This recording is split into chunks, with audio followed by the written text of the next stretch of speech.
Nah, Indonesia kata bahasa Indonesia. Nah, kan kami bertutur bahasa Indonesia, Pak. Mana ada bahasa Indonesia? Apabila Historical, ketemu lagi di channel Historical ya.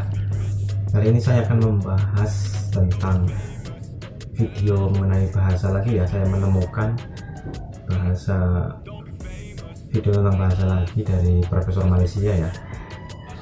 Mungkin udah agak lama tetapi saya tergelitik untuk membahasnya, yaitu katanya itu bahasa Indonesia itu nggak ada ya. Jadi dia mengatakan bahwa semuanya itu berasal dari Melayu sana ya, alam Melayu ya, Mahawangsanya. Seperti apa videonya langsung kita reaction bersama-sama, dan jangan lupa teman-teman tinggalkan pendapat di kolom komentar ya. Oke, langsung kita reaction.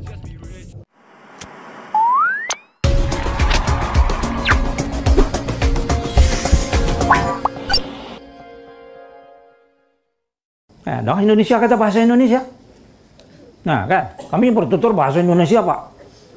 Mana ada bahasa Indonesia? Hai semuanya, bahasa Indonesia adalah bahasa resmi dan utama yang digunakan di Indonesia. Bahasa yang berakar dari bahasa Melayu Riau dan memiliki banyak pengaruh dari berbagai bahasa daerah di Indonesia, serta beberapa pengaruh dari bahasa lain seperti bahasa Belanda, bahasa Arab, Sanskerta, dan lainnya. Namun salah satu profesor yang berasal dari Malaysia nih menyebut bahwa bahasa Indonesia sejatinya itu tidak ada, dan yang ada hanyalah bahasa Melayu. Dan menurutnya, bahasa Indonesia adalah bahasa Melayu yang pada dasarnya identitas milik orang Melayu. Hal ini bisa terjadi karena profesor tersebut masih menggunakan teori pembentukan bangsa hanya berdasarkan ras. Dia memberikan contoh pada negara-negara Amerika, Australia, dan Inggris. Meski negaranya dengan nama yang berbeda, namun tetap menggunakan bahasa yang bernama sama, yakni bahasa Inggris. Bertutur menggunakan bahasa Melayu. Bahasa kita itu namanya bahasa Melayu ya. Ada orang kata bahasa Malaysia.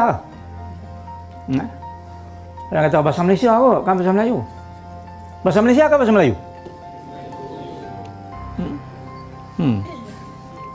Ini ikut siapa bercakap lah. Kalau tak sebut betul-betul dari segi bahasa, nama bahasa kita itu adalah bahasa Melayu. Nah, Indonesia kata bahasa Indonesia. Nah, kan kami bertutur bahasa Indonesia, Pak. Mana ada bahasa Indonesia?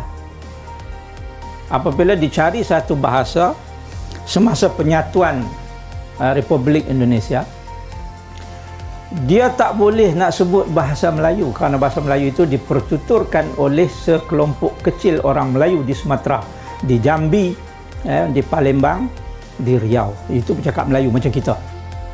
Termasuklah beberapa pulau, antaranya adalah Pulau Bintan di dalam Indonesia. Itu bercakap macam kita. Bukan macam kita di utara ni tak. Dia bercakap macam Johor Riau, orang Johor. Bahasa standard bahasa kita, bahasa standard, bahasa surat. Tapi dia tak boleh sebut. Sebab kalau disebut bahasa Melayu menjadi bahasa kebangsaan Indonesia, nanti orang Jawa tak mau bercakap. Sedangkan Jawa itu majoriti. Bugis tak mau bercakap, Aceh tak mau bercakap. Jadi disebutlah bahasanya itu bahasa Indonesia. Sebenarnya bahasa Melayu. Sebab bahasa ni dia mengikut ras etnik. Kita cakap orang putih kan, cakap orang putih. Kita cakap orang putih. Kalau tuan-tuan pergi ke Amerika, tanya dia apa bahasa dia bercakap, what language do you use di Amerika, dia akan kata I speak English. Saya tak pernah jumpa masa saya duduk belajar di sana dulu pun orang Amerika kata I speak American. Dia kata I speak English. Sebab bahasanya bahasa Inggris, English. Walaupun asal bahasa itu adalah dari England, dipertuturkan oleh satu kelompok, satu tribe yang kecil di England, United Kingdom itu. Sama kalau pergi ke Australia. Pergi ke Australia. Tanya dia, what language do you speak? Dia tak kata I speak Australian. Dia kata I speak English. Jadi bahasa kita bahasa Melayu lah. Bahasa yang dipertuturkan di alam Melayu. Dah beratus tahun dah bahasa ini menjadi bahasa komunikasi di rantau alam Melayu. Dalam istilahnya disebut lingua franca, bahasa komunikatif, bahasa yang dipertuturkan di alam Melayu, Semenanjung dan juga Nusantara. Nusantara itu artinya pulau-pulau, Pulau Jawa, Pulau Sumatera, Pulau Borneo, Filipina, Selatan Tai itu termasuk dalam Semenanjung ini. Jadi dipertuturkan di 300 juta penutur. Ada orang kata ini bahasa yang kelima terbesar. Dan tentulah bahasa Melayu yang kita pertuturkan hari ini tidak sama dengan bahasa Melayu dulu. Ini sudah biasa, perkembangan bahasa, evolusi, perubahan bahasa mengikut masa. Tetapi tunjangnya itu adalah bahasa Melayu. Jadi kalau tuan-tuan ini sebut perkataan-perkataan komunikasi, implisit, komunikatif, masih bahasa Melayu.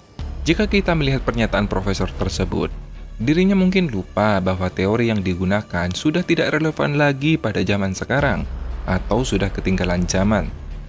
Di zaman modern saat ini, sebuah negara terbentuk bukan hanya dari satu ras saja.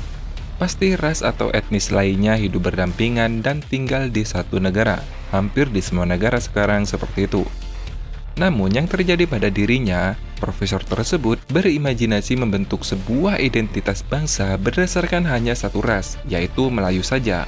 Maka dari itu sangat mustahil hal itu bisa terjadi. Mungkin dia akan mendapat dukungan penuh dari etnis Melayu yang ada di Malaysia. Tapi bagaimana dengan etnis lain atau ras lain seperti etnis India dan Cina? Apakah mereka mau dimelayukan atau disebut Melayu? Sebenarnya profesor tersebut seperti memakai kacamata kuda dan menganggap jika bahasa Indonesia menjadikan induk bahasa Melayu, maka statusnya tidak akan berubah dan tetaplah bahasa Melayu yang hanya mempunyai dialek yang berbeda. Profesor tersebut menganggap seperti itu.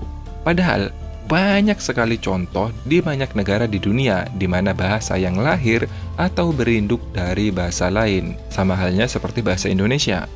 Misalnya nih bahasa Urdu, yang saat ini sudah menjadi bahasa nasional Pakistan. Secara intonasi, bunyi, dan artinya pun sama seperti bahasa Hindi, hanya berganti huruf yang sebelumnya menggunakan huruf Dewanagari diubah menjadi huruf Urdu. Contoh kasusnya seperti ini nih. एक दो दो तीन तीन चार चार पाँच. पाँच Ada pula bahasa Ukraina yang berinduk pada bahasa Rusia dan sama-sama menggunakan aksen Kiril. Namun tentu, kedua bahasa tersebut memiliki perbedaan, di mana bahasa Ukraina banyak menyerap kata-kata di bagian timur Polandia, Lituania, dan sebaliknya, bahasa Rusia menyerap kata-kata dari Eropa Barat seperti Prancis, Jerman, dan Belanda. Misalnya nih contoh kasusnya seperti ini. Dalam bahasa Indonesia, saya akan pergi ke pasar. Dalam bahasa Rusia, alfabetnya seperti ini, dan dibaca Sinsi Uil Purgi. Sedangkan bahasa Ukraina seperti ini, dan bacaannya pun hampir sama, Sinsi Uil Purhi. Sama kan? Sinsi Uil Purgi, Sinsi Uil Purhi. Ini sama persis apa yang terjadi pada bahasa Melayu versi Malaysia dengan bahasa Indonesia, di mana bahasa Melayu standar Malaysia banyak sekali menyerap kata-kata dari bahasa Inggris, sedangkan bahasa Indonesia menyerap kata-kata dari bahasa daerah dan bahasa asing seperti bahasa Belanda, Portugis, Cina, Arab, Sanskerta, dan lain-lain. Kalau masih belum puas atau literasinya kurang banyak, silakan cari informasi sendiri deh tentang bahasa-bahasa yang ada di Skandinavia Selatan, seperti Denmark, Swedia, Norwegia, dan lain-lain. Bahasa-bahasa tersebut banyak sekali kemiripan dengan bahasa Jerman, ya karena bahasa-bahasa tersebut memang berinduk pada bahasa Jerman. Nah, semoga informasi ini bermanfaat. Terima kasih sudah menonton dan sampai jumpa. Oke, sekian videonya teman-teman. Silahkan di komen. Jangan lupa subscribe. Terima kasih sudah menonton ya. Bye-bye.